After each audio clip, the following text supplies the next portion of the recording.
Welcome to Pap Smear Podcast, where we don't just scratch the surface, we go deeper. And today's guest is my doctor and the plastic surgeon to the stars, Dr. Jason Diamond. I renovate houses for a living. I renovate people's spaces and I change their lives. You're renovating people's faces, bodies, and in essence, like their confidence and their way of moving through this world. And that is jarring because if I fuck up someone's kitchen, I can replace the hood. You're right. But Right. You've got a real job and you're doing it every single day. But so I wanted to commend you on just the bedside manner. Thank you. I appreciate that. Yeah. Well, I love what I do. And I just, I think that just shows through because I'm having so much fun just doing it. And so I think that just sort of comes off in the exam room. Yeah. It does. Yeah. In any setting, you're always that way with me and I love it. But Thanks. now I want to know, which I don't know, is how you got where you are today, where your name is so known all over the world. I think it was I'm very fortunate now to have the practice I have. I've reached the level I could have never even dreamed of reaching. And so therefore I get to take care of people, sort of similar type of people who many people I take care of have reached the top of whatever it is they're doing, like you and people like you and athletes and producers and whoever. And what I've noticed, a common theme amongst the most successful people that I know is that none of them were a flash in the pan. All of them were the results and culmination of just years of grinding and perfecting and hard work and never giving up.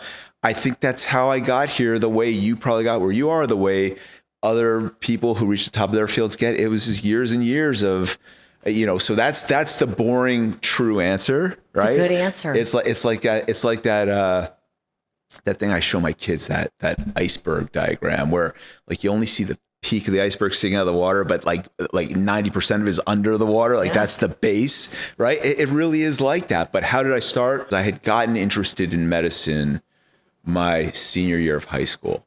And I got interested in medicine because our high school made us do what they call a senior project. That's where you spend a week before you graduate doing something with someone in a profession you might want to go follow.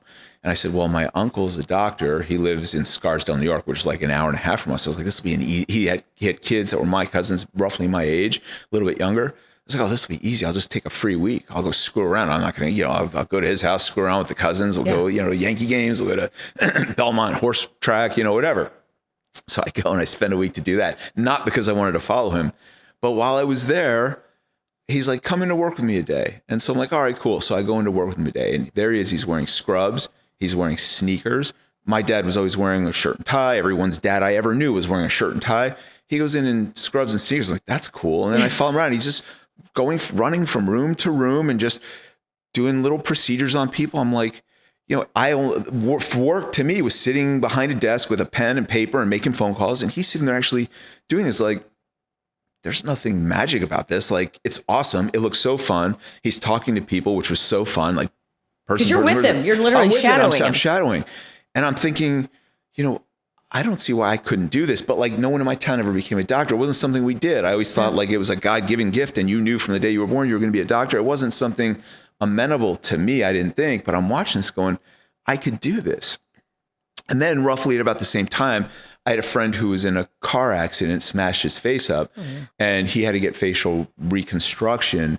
And I was fascinated by that whole process too. Watching him go through it. And then at the time, there were no cell phones. It was Polaroid pictures, right? And so during surgery, the doctors took Polaroids of, with the scalp pulled down and the plates and screws they gave him the pictures. And so he would bring them in.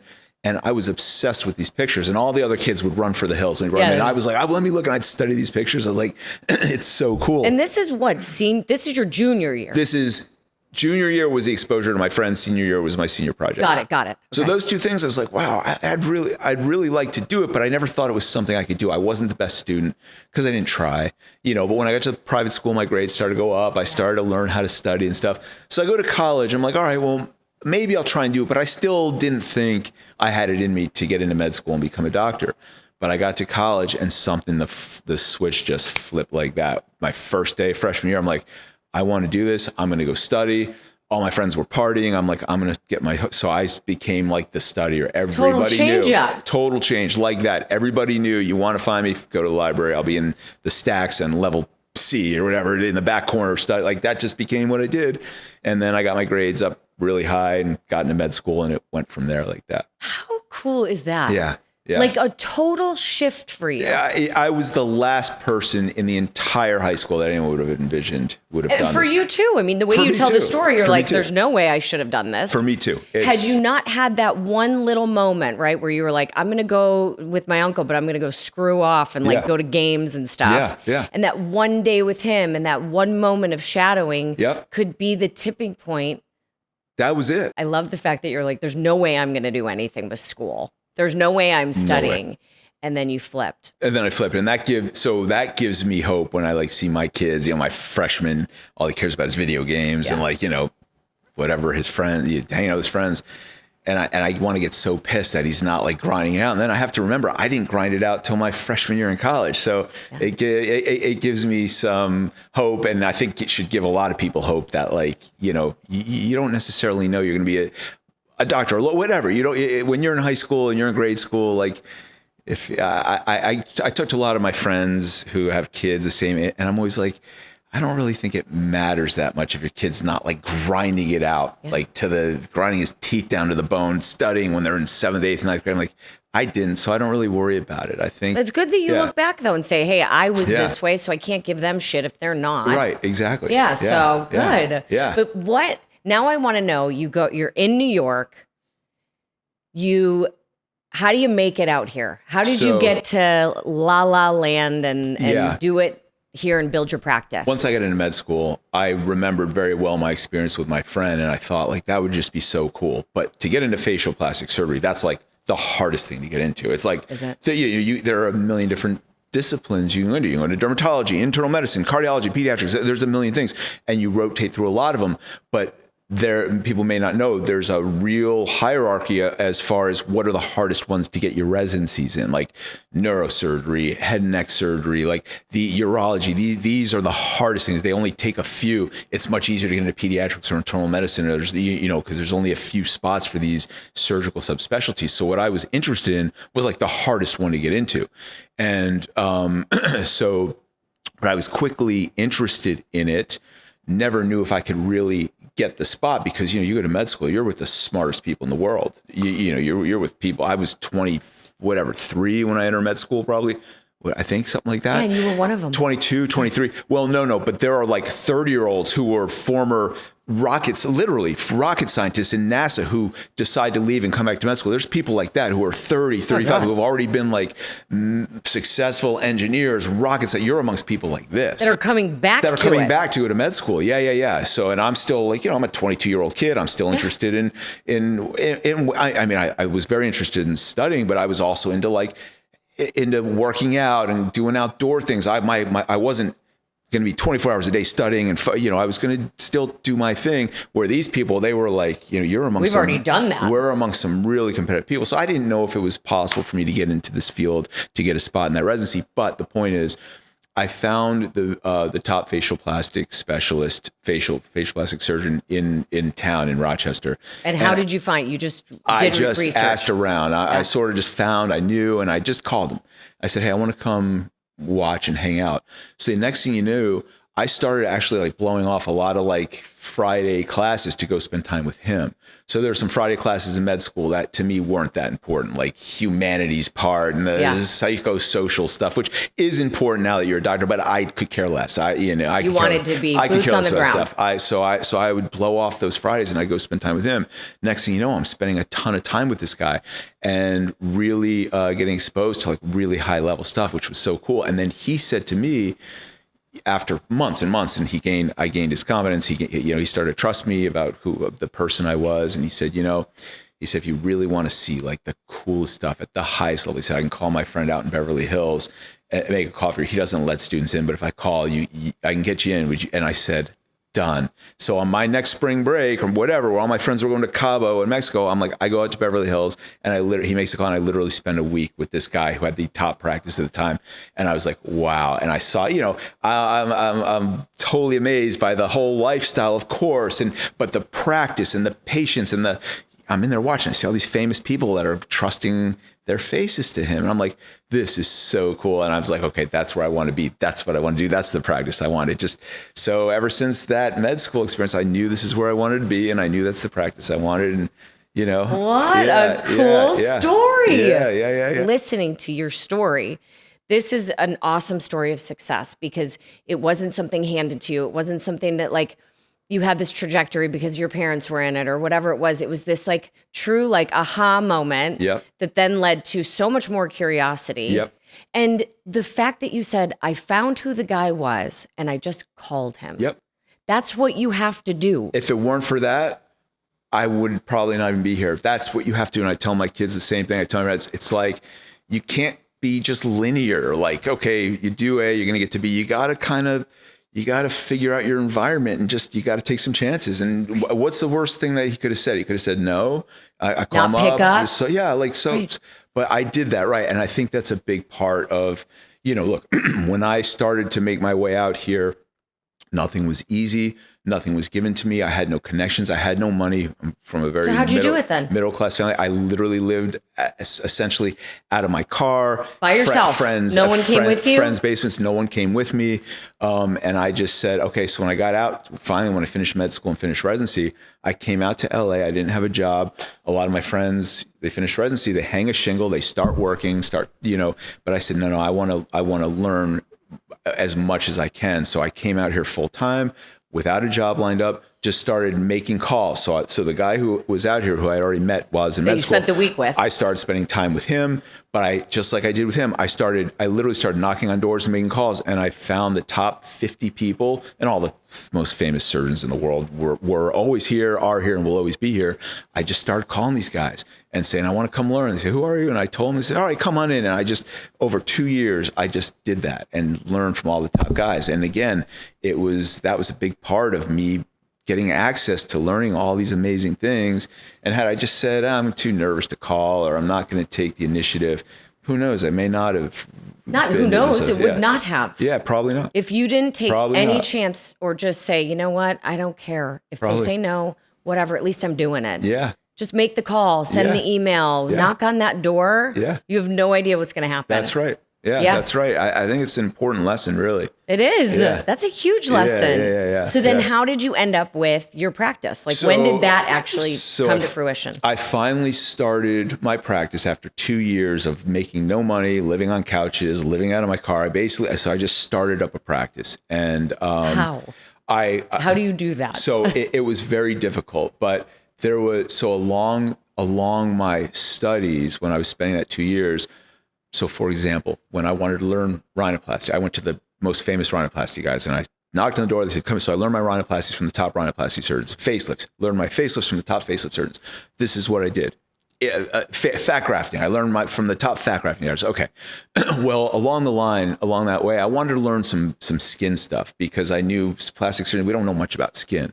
So I said, I'm going to find the top dermatologists, just see if I can get in and learn some very advanced skin things.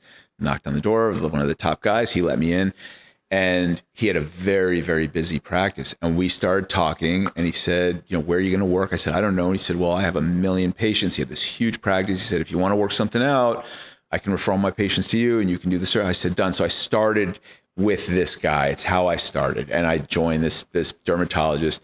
And after about 1.5 years, left and then just got rented space and just from my time in LA, knew some people. So I hired a nurse that I had encountered and there we go. We just up and running. And it was just very lean for the first few years. I mean, I literally was paying my nurse out of like cash I had stored in my freezer from literally, I had no money coming in. So I was paying her cash from that I had at the house. You're not taking any money. No, I was taking no money. So it was, but quickly, the results start, I knew the best techniques from the best in the world. And I was you were checking off the list of all the things that you know that if you want to be the best in the biz, you better know all these things. That's right. And so right off the bat, my results were pretty standing out pretty significantly. From me pounding the pavement for those 2 years, going from office to office, surgery center to surgery center, a lot of the nurses knew who I was. A lot of the scrub techs, a lot of the surgery personnel in town knew who I was.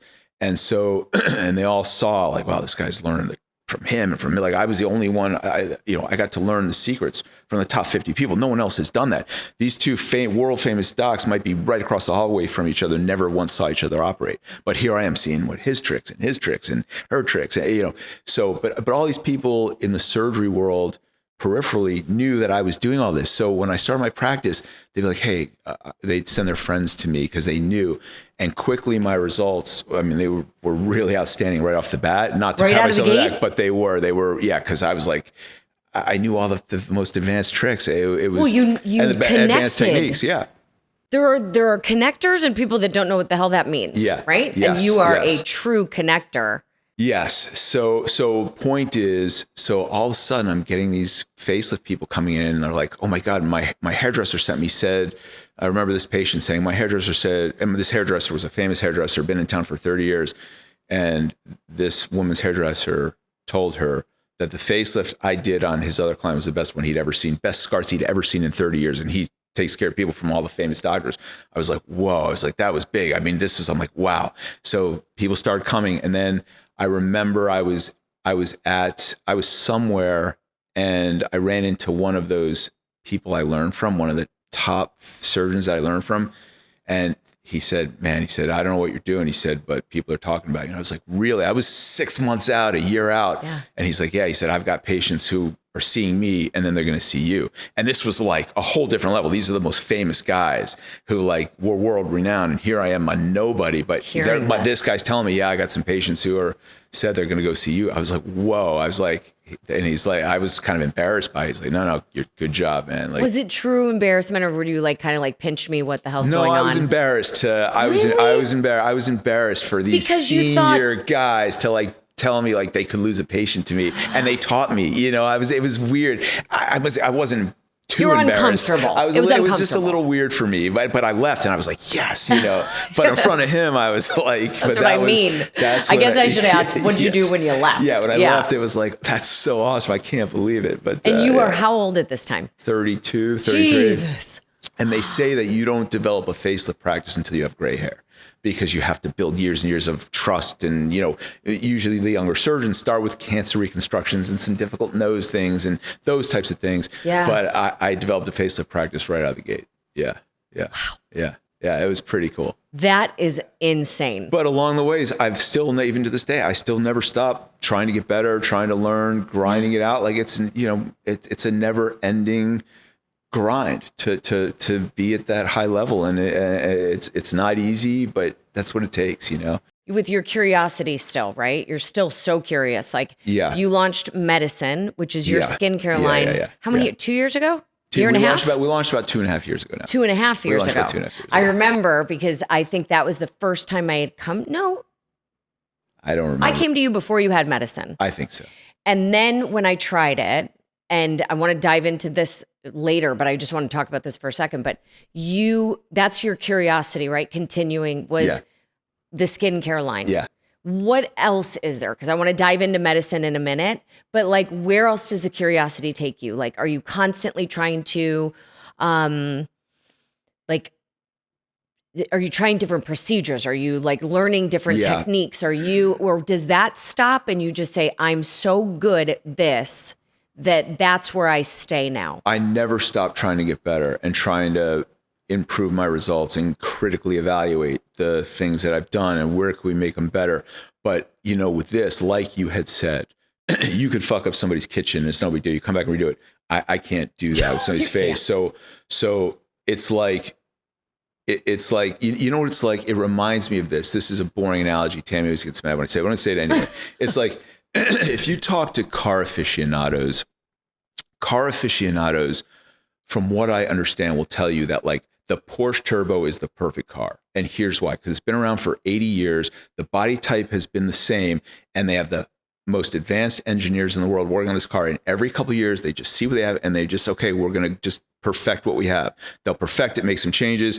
And then a couple of years later, they'll evaluate and perfect. They're making tiny little changes and perfections without ever throwing the whole thing out and starting over. It's why it's like the perfect car. That's what aficionados say. I'm not a car aficionado, but I do have a Porsche Turbo because I believe in that. And so it's kind of like that. Like you want to keep getting better, but you gotta like know what your procedures are going to do. You don't want, at least for me, I'm not going to do something I don't know what it's going to do. So the tweaks we make are millimeter tweaks, like microscopic, tiny little tweaks at a time to see, okay, can we get that better without making something worse? Because you don't want to try something that's going to make somebody worse or create a problem. And so it's just this slow grind to perfection. I mean, I'm always trying to get better, but I know what my results do. I know what my techniques do. I've seen every technique in the world. I've done every technique in the world. When I spent that time with those 50 guys, I learned every technique there was from the best.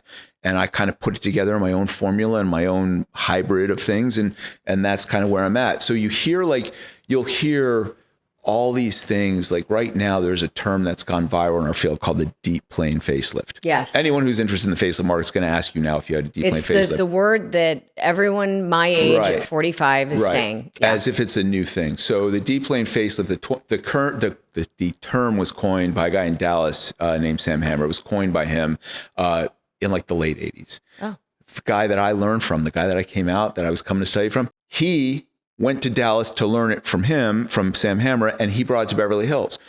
I was learning the deep plane facelift from him in 2002. Because you were with him after he learned this. That's right. I was with him after. So I learned the deep plane facelift from the guy who created it essentially. And that was in your 20s. That was back in 2002. I've been doing the deep plane facelift for 26 years. It's nothing new. Now I've tweaked it a million times to make it better than how it was described, but people talk of like terms go viral and people think it's new. I've had hundreds of people say, "Oh, are we going to do I know that new deep plane facelift." I'm like, the deep plane facelift's been around forever. I was talking about it on Dr. 90210 back in 2003 when I was on this TV Really? show. Yeah. I did 10 facelifts where we were strictly discussing deep plane facelift. This thing's been around D forever. or deep? Deep, like the deep plane deep, facelift. DEEP, yeah. So why do you think it became like a new thing? Because it's the way Instagram and social media work, which are now so powerful, things can go viral like that for no reason, right? Mm-hmm. So like there are a lot of things in our industry that are like that. Buccal fat pad reduction, lip lifts, all these things. These are procedures been around for 50, 60 years, but they've kind of caught some fame. They've gone viral for whatever reasons make things go viral on social media. I'm not a social media expert, but whatever makes things go viral, those things have gone viral too. So people come and be like, "Oh yeah, I know this is new, this lip lift. No, it's been around for probably 60 years. Like, so it's just an interesting, social media. Discussion. Yeah. Is it more aggressive than a regular facelift or is No, it? that's the funny thing. I've actually moved away from it for my older patients, because when I first started my practice, I'm 32, and they always say your practice will look like you. I've always heard that, and at first I didn't really know what it means. Now I know what it means. When I was in my 30s and 40s, I had a lot of patients who were roughly my age, right? You socialize with people, they get comfortable. So I had a lot of people. So when I first started my practice, I was doing a lot of like 42, 43, 44-year-old facelifts. Every now and then I had a 70-year-old, but a lot of like 40s and 50s. Deep plane facelift is like perfect for that patient population. For that age group. But once somebody gets really heavy jowls and really deep creases around the mouth, it actually doesn't work that well for that. So I've figured out ways over the years what I call a vertical facelift to deal with that problem. So I've moved away from it for my older patient population. So when I see someone who's, 40 to just blanket statement, somebody who's maybe 40 to 55, it's most oftentimes like a hybrid deep plane. But if someone's got more advanced aging, it's not aggressive enough, actually. You have to do other things. And what are the other things? It's just a way of which we tighten the muscles in a more vertical fashion, because if you talk to people who've had facelifts, the hardest part of a facelift to address is the jowl and the marionette line, the line that goes from the mouth down into the jowl. And why is that? It's just the hardest part to improve. And that's the part that if somebody's going unhappy with their facelift result or wish it did better, that's the area where they will wish it did better. And after the facelift. After the facelift. And the deep plane you have to modify significantly to get it to address that part. So the standard deep plane that, as it was described, that most people don't even really address that in like a 55 plus type right, situation. Correct. So I have to take everybody on a case by case basis and do what we think is best. Everybody's skin's different. Everybody's different. Routine is different. Everybody's different. Like if you couldn't do surgery tomorrow, that stopped. You have your skincare line, right? So it starts with taking care of your skin. Look, even for people who've had facelifts address the deeper structure, and we cut off extra skin, but it doesn't address your skin elasticity, your skin health. And that's a big part of somebody's appearance and somebody's overall well-being and somebody's health is their skin. It's the largest organ on the body. So doing something consistency, it's like fitness. Consistency is the most important. It's more important than really what you're doing is consistency, but of course you want to do the right thing. So for us, I strongly believe in growth factors and bioregenerative components. It's how I started my surgical practice when I was learning from that as a dermatologist and incorporating those dermatology strategies into my surgeries. It was really about using bioregenerative techniques. Like the most common one that I was using and still do is called using nanofat. It's essentially taking somebody's fat. When we do surgery, we liposuction a little fat out. We turn that into what's called nanofat. It's essentially taking their own fat-derived stem cells and then injecting that into their face, laying that on their skin. As like a filler? What do you do with someone's you fat? Can inject it. You can inject regular fat as like a filler when somebody's got hollow lower eyelids or if they need a little lip volume. But the nanofat component is different. That's like a liquid that doesn't have any real volume to it. That's to get their own stem cells, growth factors, proteins back into the skin so the body can heal itself. So the bioregenerative components, I found that those are extremely powerful in ways we can't even really understand yet. We can't even really put our finger on, but those are the kind of it was that knowledge and that experience that led me to develop my in-office Instafacial, which is one of our most in-office procedures, which is using either your blood or sometimes we'll use your own. Is that the diamond facial? The Instafacial. That's the diamond Instafacial. Which one did I get then? You've had facials. You drew my blood. That's the Instafacial. Yes. Then I did the Clear and Brilliant. That's the Instafacial. Yes. But we inject your blood, we lay it on your skin. Yeah. So again, that's using bioregeneration. That's using your body's own ability to repair, which your body can do it better than anything else. Yeah. It just kind of loses the ability or kind of forgets how to do it as we get older. It's why little kids, they heal so briskly because they have such a significant amount of abundant growth factors and proteins in plate. It's why little infants, they won't even scar when they get cut because they heal so abundantly because all the healing ability is there. As we get older, like every other organ starts to decrease its function, so does our healing ability. So these types of treatments kind of jumpstart your body, kind of reintroduce it, make the body remember kind of how to do it. Yeah. And so to me, that's really important stuff. That's what the Instafacial is. And based on the Instafacial and how well that worked, I said, you know what? I know how to do this so I can put it on the shelves. And that's what Dr. Diamond's medicine is. It's that philosophy, that technology into our products. Well, and so it is amazing. I strongly believe in that the results speak for, everyone who uses it sees the differences right away. I have talked about it nonstop. Yeah. And I have had one of my best friend who is 60 plus, who looks great for her age, always has. She never really had a routine. So I started using medicine, and it was when you only had the two products. So it was we had serum, the red, and the emulsion. We started with the emulsion. Yeah. And I used those, and I love them. And I thought, wait a minute, I'm getting rid of all the other shit on my counter. Right. That's a good sign. Right. And very few products, especially when you have a product junkie like me or so many other people, you try something and you really do wait to see a result. Yeah. So you don't mix so many things together. Right. Yeah. So I said, when I got your stuff, I'm just going to try this and this alone. I don't have big pores, but I did have I have no pores. Like it changed the surface of my skin. And I'm no bullshit. People know, I can't lie about stuff. Yeah. And so all of a sudden, my friend Danette started noticing, and when she came to Beverly Hills with me and I came and got Botox and saw you, she bought it. And I'm not even kidding. I have seen a massive transformation just from using your products. So it starts with the, tell me the red serum again. Plasma. The plasma first, which I love. That's day and night. That's like your daily dose of PRP, your daily dose, like part of the Instafacial.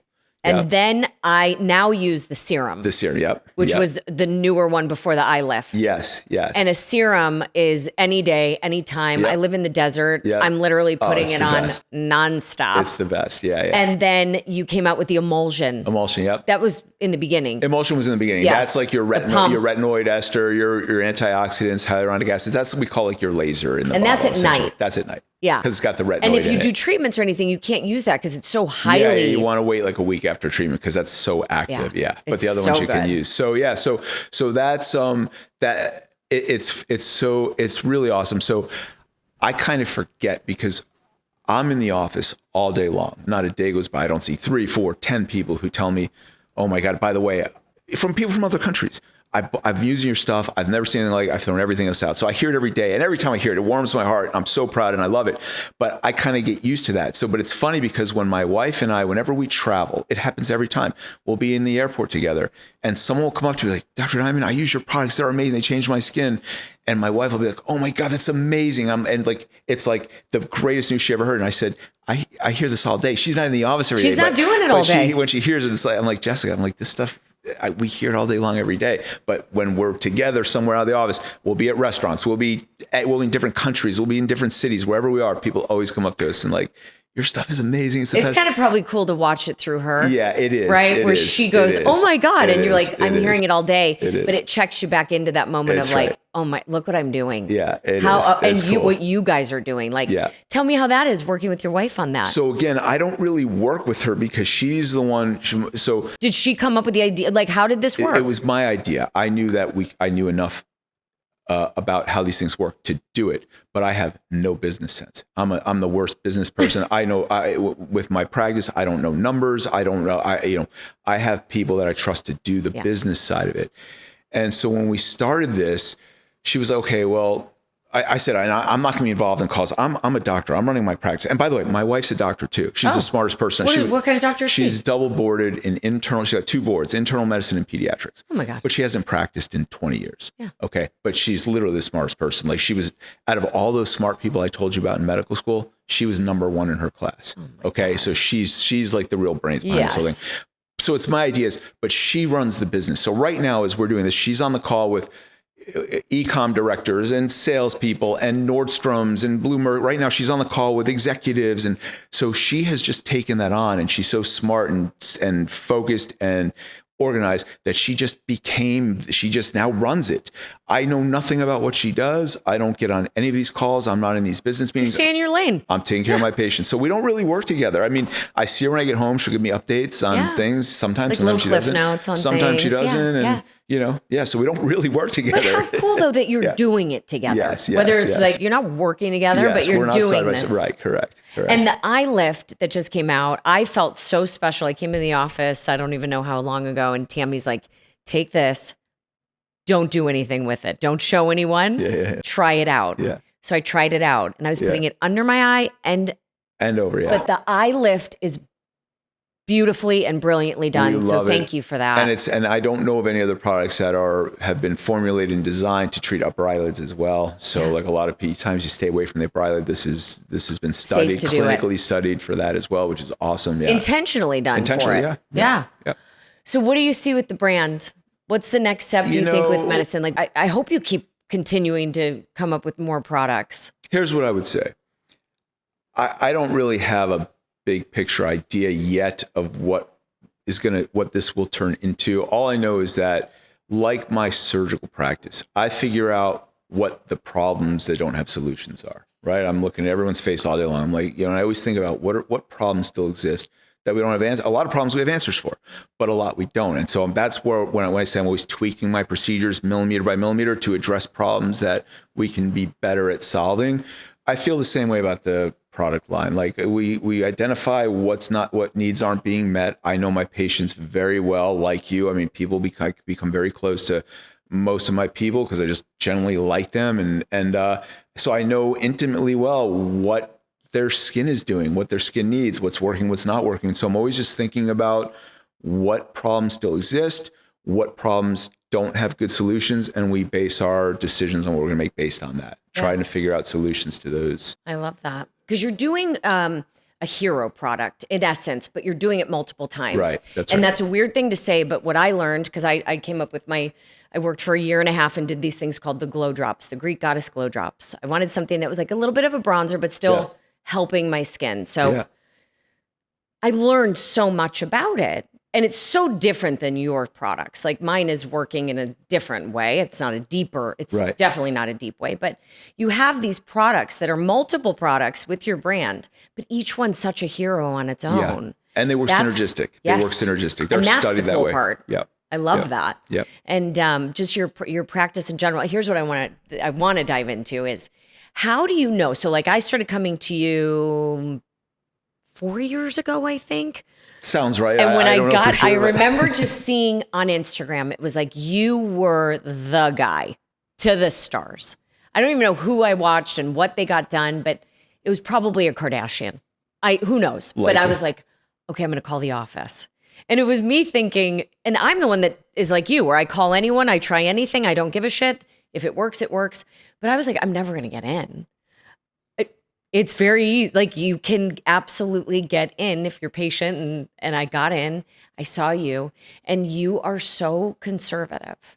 And I love that because there are so many doctors that aren't. And I have a lot of people in my life where I'm like, well, what are you doing? Yeah. But like I came in and I said, what do you think I need? And that first day you were like, you need Botox everywhere. But in small ways, like I've always done it very small because I still want to have expressions. I'm on television. I don't want to look frozen, but I also want to be smart and like, stay cute. And you were really conservative with me. Yeah. But that day changed everything for me. And here's what it changed. And I've never told anybody this. I can't wait. The only people that know this are Brant, my boyfriend that you met, and my friend Danette. Okay. And you said to me that day, you go, you know what? I think you could really, really benefit from like a tiny little filler in your nose. And I was like, what? I just remember being like, I've been against it. I don't want to do filler, but like, I trust you. You have this reputation. This is my face. But for some reason, that day I was like, you do it. And you did the smallest amount of filler on my nose. And I looked in the mirror and I'm like, the biggest change. Yeah, it's awesome. Like, would I then have to tell people that I got a nose job? You don't have to tell them anything. Meaning, is it a nose job? It's what we call a non-surgical nose job. So I got a nose job. Yeah, you got a non-surgical. Damn it. I'll tell you. I knew, non-surgical nose job. Yeah. But it was literally the tiniest amount. I saw the syringe. Yeah. But it's a game changer. Yeah. Because I had this little like tiny, you say what it was, like over time, your nose. So over time, our noses, people always, there are these things everyone's grandmother tells them. As you get older, your earlobes get bigger and your nose gets bigger. The reality is the nose doesn't get bigger per se, but it loses support, right? The cartilages underneath the skin lose their support, and then things start to kind of smush in towards your face a little bit. So as things smush in towards your face a little bit, the nose droops a little, and when it droops, it looks a little wider from the front because it's now sort of got a smushier component to it. That's a technical term, smushier. So a common surgery we do at the time of facelift is we'll just lift the tip a tiny little bit, and that can take 10 years during off. surgery. During surgery, we do it all the time. Surgically, it's a common this part of facelift. This is the one I asked you about. So like, can people go in and like, could I go under just to do that little 100%. Nose? What do you do? If then we go in, becomes a surgical rhinoplasty. Are you breaking the nose? And no, doing all not this? for that. Not for that part. That part alone is an hour. It's painless recovery because we're not breaking the bones. It's just about supporting the tip of the cartilage, giving it strength back. And when you give it strength, it stands up perkier, which looks cuter and more feminine. And on a guy, it looks better too. Yeah. And so that's the surgical component of it. And what do you do if it's an hour surgery? You go in and it's you're not breaking anything. You're not doing anything like that. Correct. For the aging nose, or what we call a tip only. Most older people, that's all we're doing. Just the tip. Just the tip. Most of the time. And even on some younger people, but younger people typically want things narrow, then you have to break the bones a little. But the aging nose is different. And so How long will something like that last? Like if I were to come in and do it forever. So I wouldn't have to come in every 8 months for a little filler here and there. So what we did the little shortcut version, which is the non-surgical rhinoplasty. It's just an injection in the skin between the cartilages and the skin, and it's just creating a little force onto the skin to give that little tip lift, that little elegance, and it It looks is really a good. game It looks changer. We're, great. by It the looks way, great. we're doing it today. Yeah, we're gonna do it today. Yeah. Which I'm like, because I was like, fuck it. Yeah, What gatekeeping and hiding shit? Like, there's Yeah. no point in it. Yeah. And I love how, look, I've been transparent my whole life on camera. My shows are all about authenticity. And so today it was like, why would I not be that same authentic person? Yeah. Now, a lot of people that watch are women my age, which I love, like seeing like the insights into the podcast and whatever, and like the feedback. It's great. But people my age are now seriously considering, like, we're seeing people on social media that are our age in their 40s getting facelifts. Yeah. You hear the term deep plane. You Yeah. hear the term mini facelift. Yeah. You hear this stuff. Like, when do you know that it's time? Yeah. Or what is your Great. professional opinion I love that. on, and can we use me as an example? Sure.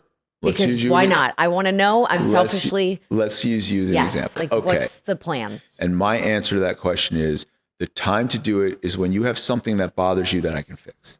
That's the time to do it. Some people, simple answer. So if you are, I've had 35-year-olds who have lost a bunch of weight on Ozempic or whatever, and they're sagging and jowly.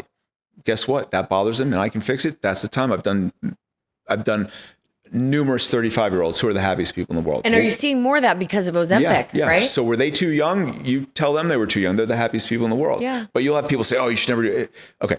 That's an extreme example, but that's the answer to the question. But also, who cares? Who cares? Right? It's their lives and it's their yeah. faces. Yeah. And so I'll mention just a little word about the filler thing, because filler has gotten such a bad rap lately. And I think the reason why is that, you don't have to be a surgeon to be a filler injector, right? There are a lot of nurses who do it. There all are these dentists practices. who do it. Yeah. There are internal medicine doctors who do it. There are OBGYNs who do it. Okay. You don't have to be a surgeon. And so a lot of people would find injectors to say, "Oh, well, you don't need a facelift. Let's just inject your face."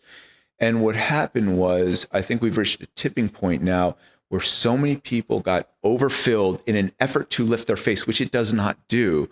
And there are so many, now that it's been so widely done by so many providers, there are so many people who don't look good from their fillers that there's been a major backlash to it now. But that backlash only came recently because before it reached the tipping point, the bad cases weren't really that well publicized. Only the Instagram ones where it looked really good. Yeah. And so, but now we're at the tipping point where there's been a big backlash. So the point is, and I agree with that backlash. You do. I was going to big ask you. time. Okay. Oh, big time. All right. Big time. Like, meaning you're the backlash of like, the Yeah, filler's filler- not bad if you do it the right way. If you do it the right way and you do it judiciously. But as soon as you try to lift a falling face with filler and it's not appropriate for that person, you're only going to make them look worse. You're only going to make them look weird. You're only going to make their facelift harder when it's time to do the facelift. Okay, And talk so- about that. What do yeah. you mean? So if somebody's overfilled their face thinking Yeah. they're lifting it, Yeah. but in fact doing the total opposite, Right. what does that look like as a surgeon when So- you go in and somebody's overfilled? So when you know what it's like? It's kind of like, if you are going to renovate a house and and you've got your architects figuring things out and then you've got your contractor coming in and doing the work. It's kind of like, well, renovating something that's never been touched before, you know exactly what you're getting into, but something that's been maybe worked on without permits and some work's been done, but you don't really know what's been done. You get in there, you don't really know what you're looking at. Yeah. That's kind of when the tissue planes are Tammy's violated. going to like that analogy. Yeah, well, when That's a tissue good one, planes yeah. are violated and there's scar tissue, and it just affects the smooth nature of the dissection and the procedure. Now we rarely see a facelift that doesn't have a bunch of filler in their face, so we deal with it all the time. But it just slows things up. It's just not as smooth. It's not as elegant as a procedure, but it is what it is.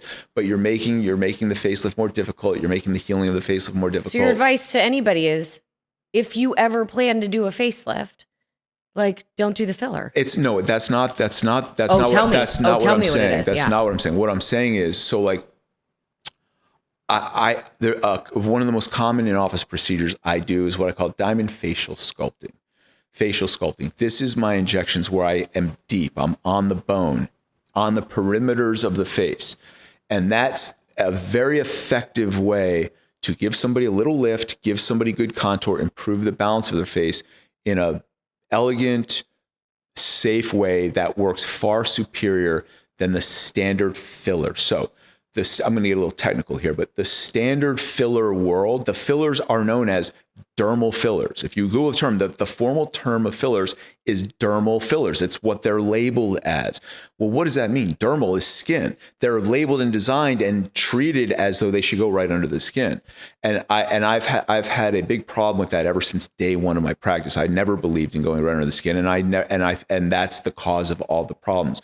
I'm on the bone, which is under the skin, under the fat, under the muscle. So everything's kind of lifting up off the bone, creating sharp contours. And by the way, I can do your facial sculpting today. I could do your facelift tomorrow. I'd never even encounter the filler. I'd never know it was there. Because you're doing it the right way. It's under everything. It's not affecting the facelift in any bad way. It's not in the wrong layer. That's right. And so facial sculpting is a very powerful way to give a non-surgical benefit to somebody who it's working well on, but at some point that won't work for somebody and then they need a facelift. Yeah. At some point you reach your limit with what it can do. I saw a lady just yesterday.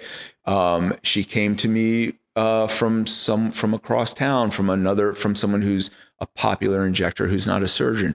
And she said, he's not doing a good job on my fill anymore. My face is getting heavy. I want you to just fill it up. And I looked at her, I said, you're maxed. You can't, she's like, are you serious? I thought you were, I said, you're full. You're maxed. Like there's no more filler. You're done. Like your answer is the facelift. So either decide to do it or don't, but you're done with filler. Like you're already starting to look jowly and weird. You're only gonna look worse. She couldn't believe I told her that. I'm like, look, you'll go across the street to any other derm or med spa and they'll say, oh yeah, let's just pump you full of filler. I was like, there's no way. It's not you. The reason you're not happy with it is because it's not working. Yeah. And it's not necessarily that your provider did it right or wrong. It's just, you're maxed out. You're too much. Okay. And there's a lot of people out there that are doing the same thing where they're just overfilling, thinking that you're going to lift your face. Yeah. Right. And I may have been that person if I hadn't come to you 4.5 years ago, because you taught me all of that. And you were like, we're going to do this and we're going to do it the right way. And we're going to do it small. And, I told you right away, like I do television and I very rarely have breaks. And so there is no time for this or that or bruising or anything. So, right.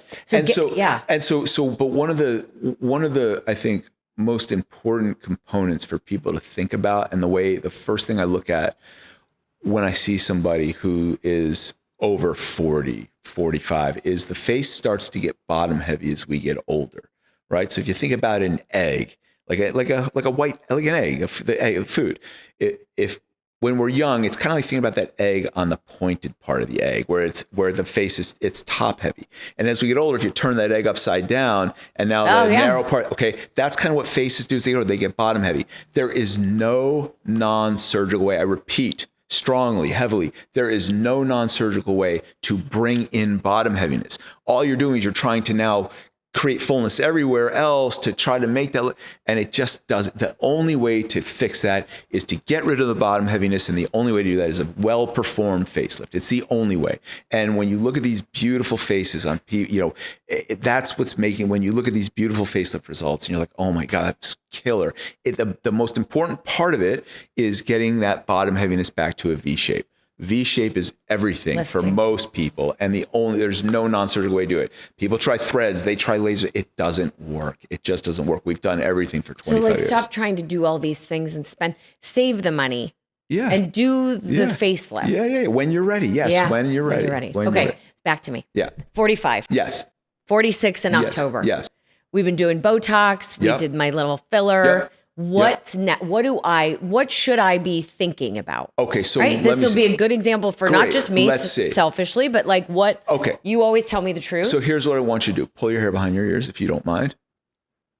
And sit up with as good posture as you can and look at me. Okay, great. So look, you still have good high cheek projection. You still have a good strong jawline without jowls, without marionette lines. You're still doing really well in those areas. It's your medicine. Turn sideways all the way. Turn sideways. Turn sideways the other way. Turn sideways the other way. Okay, put your chin down just a little.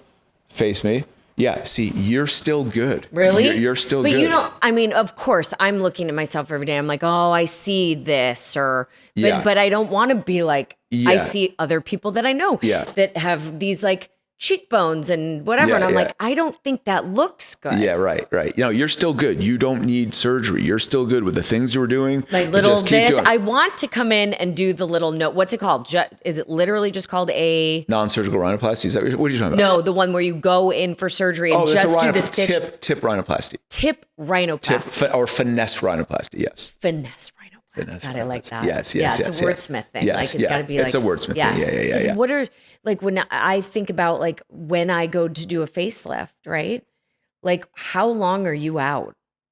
Because I when don't know. you say out, what do you mean? You mean how Like long's the for surgery? me, if I'm on camera every day, Yeah. and I decide in a couple years that I want to Yeah. do a facelift, which Yeah. facelift is right for me? It depends what I'm seeing at the time. Yeah. It totally What depends. if I what did I'm a seeing facelift right now? Right now, like a crazy it'd be person. a D-plane facelift right now. Okay, what? D-plane. Yep.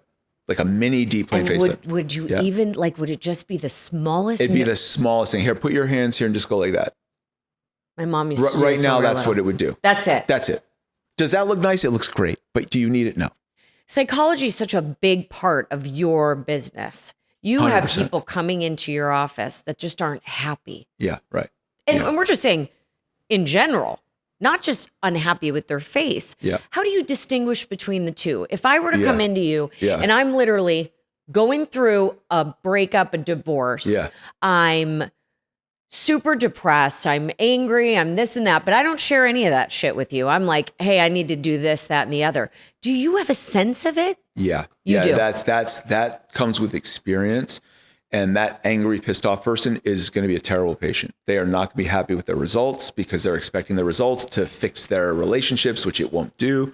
And so that's going to be an unhappy person. And how do I know? It's just, again, it's years of experience, understanding people.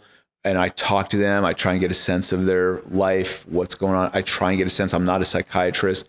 But you know, fortunately for me, a majority of my practice are like referrals, like friends of friends. So I kind of, in general, know who I'm getting because just the way you have to choose me, I have to choose you too. Yeah. And when I do sense something's off, I tell them, listen, I don't think this is right for you. I think there's stuff. I'm open up front about it, and I tell them, and that upsets it upsets people when I tell them that. But I'm like, trust me, I'm doing you a favor. You need to get things. You don't want to go into this with like a real bad mindset. It's not going to be good. It's going to affect your healing. It's going to affect your results. You'll see things the wrong way. Like you just don't want to do it. So I get a good sense of talking to people who that person is, and then I have frank discussions with them. I can see that Yeah. because of Yeah. just what we started with in this Yeah. conversation is you are such a good people person. You really want to spend that time to get to know your patient because like you said, if somebody is that way, they are going to be the worst patient. Yeah. And in my business, if somebody's that way, they are never going to be happy with anything that Right. I give You them know the type. Yeah. because they're pissed off at their Right. husband or Right, that's whatever. right, It's that's right. always, I always somehow end up with like my clients telling me shit that I don't want to know. That's right. And then I look at it and I go, oh God, don't be stupid, Allison. Like the way that they are this way with other things is how they're probably going to be with me Right. and this project. Right. Right. And this is going to be a nightmare. Right. So it's really great that you are. Right. It's essential. Yeah. It's essential to Yeah. try and get a good feel of who that person is and just talk to them about it. And I would never, ever agree to do surgery on somebody like that. Yeah. Yeah. Well, the other day I was sitting with my best friend and her husband this 2 days ago. And I'm like in the shit right now with my season and like I'm stressed and all this stuff. And he looks up at lunch and he just goes, I am so happy with my life right now. And I was like, that's really, God, I want to say that. Like I know when I Yeah. feel like I say that. Yeah.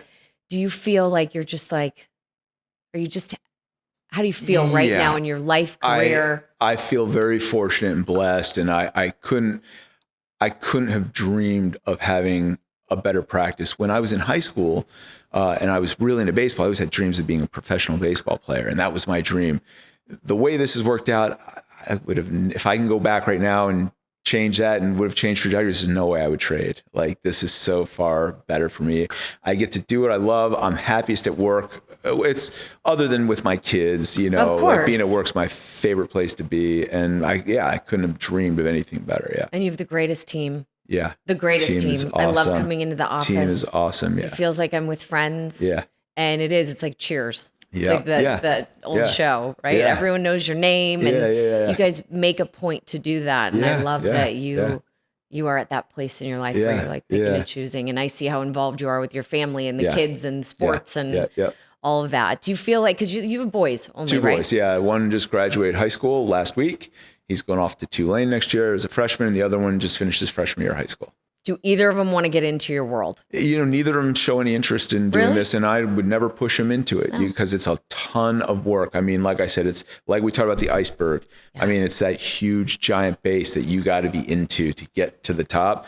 And unless you love it and want to do it, it'd be torture, But for me, I don't even feel like I'm going to work every day. And even the grind along the way wasn't work because I loved it, But if you got to grind out what you hate, that would suck. Yeah. And I would never. That's why. Yeah, I would never have, if they want to do it, great. But neither of them have shown any interest at all. Yeah. And you're going to force their hand. No, Let never. them figure it out. Never. Yeah. Let them have their own tipping point. Yeah. Right. Yeah. Exactly. Like we said, when I got to high school, when I got to 9th grade, my whole identity was baseball. So I'm Jewish. I grew up in an all Sicilian town. So there was a lot of Italians off the boat, and it was a kind of like a tough town. Yeah. And I got bullied a lot because I was the only Jewish kid. There's a lot of all that kind of stuff. But baseball was my identity. Baseball was what I was good at. So we go to high school, 9th grade. Now my town bordered another town, and these two towns made up the high school. So you're with kids from your town and kids from this other town. So a bunch of new kids.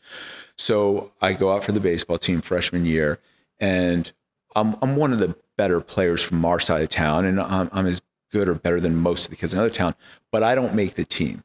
And it was devastating to me. I don't know why I didn't make the team, but I was the only non-Italian kid and whatever. There might've been some, I'm who knows, sure. this is a long time ago, but I didn't make the team. I was devastated. My whole life, that was the worst thing that could have happened to me. And I was like, I didn't know what I was going to do. I was so devastated, depressed. And I was like, oh my God, and so once I mourned it and got over it and figured it out, like I had nothing else in my life, I said, okay, I could have taken up another sport. I could have figured something else out. I said, fuck that. I said during the whole off season, I said, I'm going to just practice on my own. And we set up like a practice setup down in my basement. My dad came down with me every night, and we just practiced drills. And I just get stronger and better. I was like, so I came back my sophomore year and I made the team. And out of all those kids who made that freshman team I was the only one to go play college baseball. Or one of them might have gone. I played college ball. Yeah. So that was that shaped a lot of how I think about things. Like just because you have a failure, doesn't need to be the end. That can really light a fire under your ass, put a chip on your shoulder. And I believe that people with chips on their shoulders go on to take over the world. Like I still have a chip on my shoulder. Feel like from that. Yep. But look at what, like you said, I love that you I still do. Not only dive into it and let it stay with you forever. There's nothing wrong with having that chip guide you through all of this, because it just leads to these success that chip stories. That sits there right now is going to make me go today and figure out how to be better than the next guy. Yeah. It still motivates me to this day. And so that's 9th grade. 9th grade. Yeah. And let's be honest, if everybody was like that, then you wouldn't be as cool as you are. Yeah, well, thank you. So there was that. And then there's one other quick one. So when you're in residency, so I did my residency in head and neck surgery. You don't learn much. You learn a little facial plot, but residencies, you don't really learn details of the finer points of facelifts and facial surgery. You learn how to operate on the head and neck. You learn all the anatomy and how to do cancer reconstructions and car crash reconstructions. And, and cosmetics is all a part of that. So you're learning the cosmetics, but you're not learning the finer points. So after residency, you apply for what are called fellowships. Fellowships are where you go spend a year with somebody who's doing just facial plastic surgery, where you're learning the finer points. You spend a year with somebody. Wow. Okay. That's the path that people become facial plastic surgeons. Well, when I was in my residency, we had a facial plastic surgeon there who was well known and well regarded, but he left for personal reasons, like residency 5 years. He left halfway through. So the final 2 years of residency, we didn't have a facial plastic surgeon. And the reason that's important is because there were only like 50 residencies in the country, only 50. There are hundreds of applicants for it, but only 50. So to get a fellowship it's like a good old boys club. Like your person will call one of those You guys, say, know. hey, take this Yeah. kid, he's good, or, do me a favor. And that's how it works. I didn't have that connection. So I applied to all these fellowships that were around, and I didn't get one. I didn't get one because I didn't have that connection. know So anyone. there I am finishing residency. I'm like, oh my God, the last thing I want to do is go do big cancer reconstructions and car cracks. It's not what I want to do. I went into this to be able to do the finer points of facelifts. And so again, just like the baseball thing, I was devastated. The day I found out I didn't match, I was like, oh my God, what am I going to do? I might as well just jump off the nearest building. Like, I'm like, You felt that way. Oh my God. Yeah. It was the worst thing in the world to me. I mean, at this point in my life, this is the worst thing that ever happened to me. And I remember I was leaving. It was like I had a week vacation the day we found out, and I was going with my friends to Florida, and I was depressed the whole time. I didn't want to leave the room. And so again, but like the baseball thing, after about a week of being depressed, I said, okay, let's figure it out. And I started making calls. And I called people who had fellowships that I didn't match at. And I said, I just want to find out why I didn't match. And they told me, they said, I loved you. You were awesome, but I had to take my friend. My friend called me from San Francisco. I had to take his guys. He took my guy last year. And it was like that. And I said, okay. But then they said, you know what? But your story doesn't end here. They said, there's no reason. There's nothing that says you have to do a formal fellowship. Go learn. You can come watch me. He's like, it won't be official, but you can learn just as much from watching me as you can from having an official contract with me. I was like, oh my God. And then I was like, okay. I was like, okay. And then I'm like thinking, okay, because I called the guy in Rochester, New York. And he said, yeah, I had to take the guy from San Francisco. I loved you. So you just found out. But I found out. It's all about who you know. And I didn't have that connection. So I said, great. So then I said, okay. I said, well, I know I want to be in LA. I said, so then I just started calling LA guys. And I said, listen, I want to just come out and learn. They said, no problem. And so I knew a bunch of people in my year that went and did fellowships, and they spent 1 year with one guy. So I come out to LA and I start, like I said, 9 hours. You don't have to stay for a year. So all of a sudden I'm learning deep plane facelift, vertical facelift, mini facelift, all these facial implants, brow. I'm learning from all these different guys, where my friend, like one of my close friends, he's just learning from one guy. And he's just sitting there holding hooks for this one guy, learning one technique. And all of a sudden I've learned hundreds of different techniques. It turned out to be the best thing that ever happened to me. I couldn't have drawn it up any better. I love that. Yeah. You found a different way. Yeah. And it was far superior to any fellowship I could have gotten. Because you would have been locked in to that one fellowship. technique. I wouldn't know all the stuff I know now. Instead, you made the calls, you bounced around, you learned all the tricks of the trade and all of the specifics in each different, each surgery and procedure. Yeah, based on one massive, what I thought was going to make you jump off a cliff. I was about to jump off a cliff, literally. And this literally, I was like so depressed. But you made the pivot. I had to take that week. You were curious and dig my head out called of my to ass. say, why didn't I make it? Yep. Most people just take that and they're like, woe is me. Yep. And maybe they do jump off a cliff. Like, never know. But knowing why is so important. Like you're just I love your success story. I really do. I never knew any of this stuff. Yeah. Yeah. And I just I'm inspired by it because you just don't stop. I hear no all the time and I don't stop. Yeah.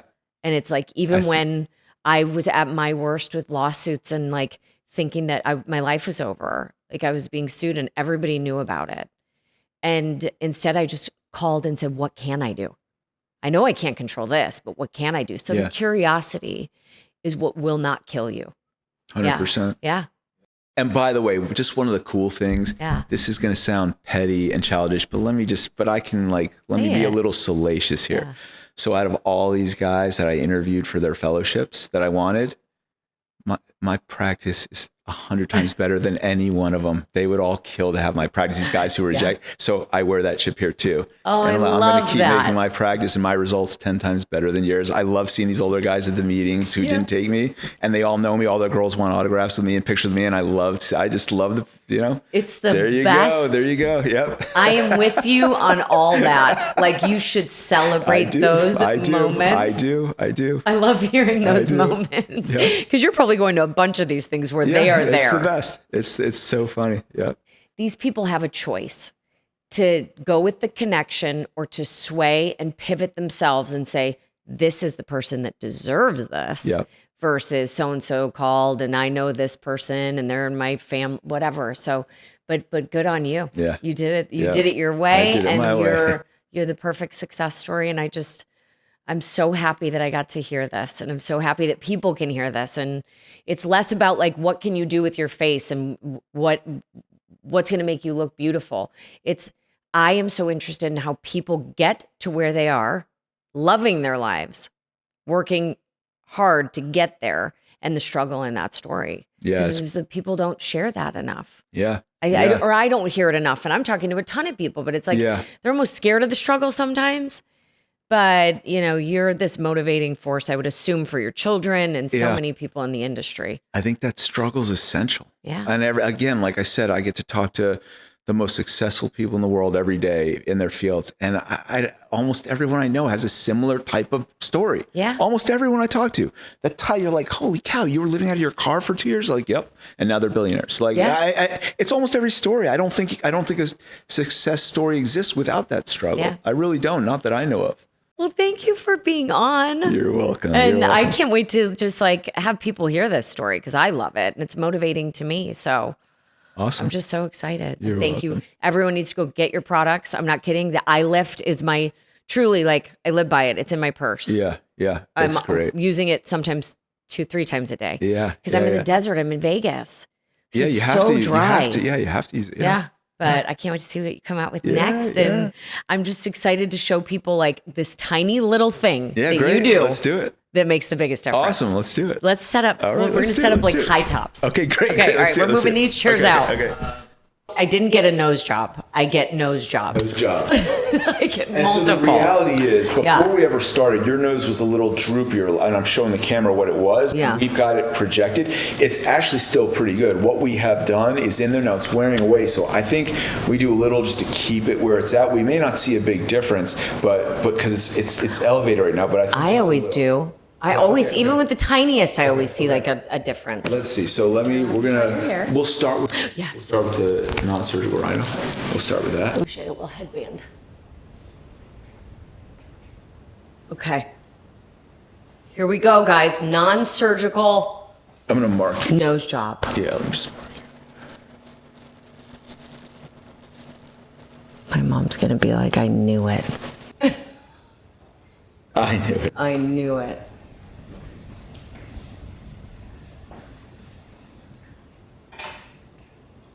Do you do these a lot? Yeah. Yeah. Yeah. And how long do they last? 6 months. That's it, right? Yeah, I never know how long it's been since I've seen you. Yeah. Okay. Okay, we're gonna put this little vibrating device under here. Okay. Because it makes it less painful.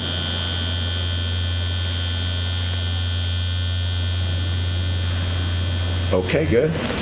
Yeah, It does make it less painful. It's already with there. Doing Really? One more. Let's do one more from the side. Whew. It's that Yeah, it doesn't. You can't. It's that fast. It's You can literally already see tiny it. poke. You can already see it. The camera won't see this part because I'm blocking the camera view, but last one.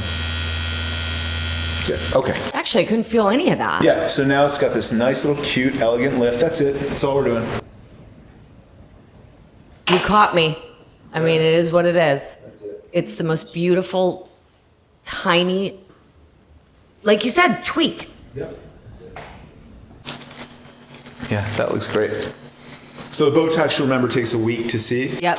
But the nose we see right now. That's the best part about it. I love it. Thanks so much. Okay, Thanks you're for doing the welcome. podcast. Thanks for doing my nose. You're welcome. You're welcome. You guys are amazing. You're welcome. Thank That's so you. fun. That was great. Thank That was you. great.